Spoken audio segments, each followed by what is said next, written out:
Hi friends, welcome to dream world cooking. இன்றைக்கி veg kurma எப்படி செய்யலான்னு பார்க்கலாம் வாங்க.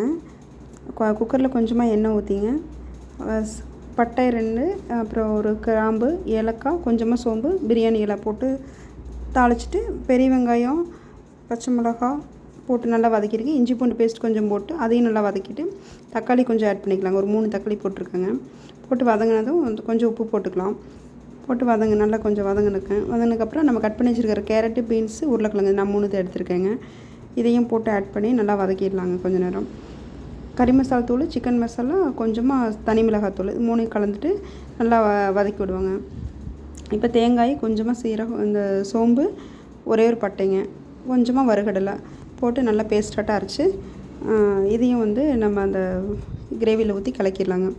கொஞ்சம் நல்லா தேவையான அளவுக்கு தண்ணி விட்டுக்கலாங்க. இப்போது விட்டுட்டு குக்கரில் மூடி போட்டு ஒரு 3 விசில் விட்டுட்டு எடுப்போங்க. 3 விசில் விட்டு எடுத்ததுக்கப்புறம் பார்த்திங்கன்னா இந்தளவுக்கு இருக்குது கன்சிஸ்டன்சி. சுவையான வெஜ் குருமா ரெடி. தேங்க்யூ.